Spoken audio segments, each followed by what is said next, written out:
LPG gas connection cylinder పై అదనంగా సొమ్ము వసూలు చేసే ఏజెన్సీలపై కఠిన చర్యలు తీసుకోవడం జరుగుతుందని జిల్లా జాయింట్ కలెక్టర్ ఎస్ ఇలకియా అన్నారు. ఎల్పీజీ గ్యాస్ ఏజెన్సీలు గ్యాస్ కనెక్షన్ సిలిండర్ల డెలివరీలో లబ్ధిదారుల నుంచి అదనపు సొమ్ము వసూలు చేస్తున్నారనే ఫిర్యాదుల నేపథ్యంలో శుక్రవారం కలెక్టరేట్లో జేసీ ఇలకియా పౌర సరఫరాల శాఖ అధికారులతో కలిసి జిల్లాలోని వివిధ ఎల్పీజీ గ్యాస్ ఏజెన్సీ డిస్ట్రిబ్యూటర్లతో సమావేశం నిర్వహించారు. ఈ సందర్భంగా జేసీ ఇలకియా మాట్లాడుతూ కేంద్ర ప్రభుత్వం ప్రధానమంత్రి ఉజ్వల యోజన కింద గ్యాస్ కనెక్షన్ అందజేసే గ్యాస్ ఏజెన్సీలు లబ్ధిదారుల నుంచి ఎటువంటి అదనపు సొమ్ము వసూలు చేయడానికి వీలు లేదన్నారు.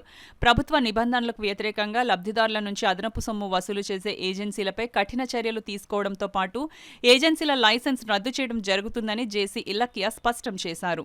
సమావేశంలో జిల్లా పౌర సరఫరాల అధికారి ఎంవి ప్రసాద్, కాకినాడ జిల్లా ఎల్పీజీ గ్యాస్ ఏజెన్సీల association president K Sai Prasad, Sri agency Kakinada L Kasturi, Gayatri agency Peddapuram YSV Ramana, Venkataramana gas agency A Narasimha, Arunachala Srinivasa gas agency Karapa B Draupadidevi, ఇతర ఎల్పీజీ గ్యాస్ ఏజెన్సీ ప్రతినిధులు, పౌర సరఫరాల శాఖ సిబ్బంది విజయ్ తదితరులు పాల్గొన్నారు.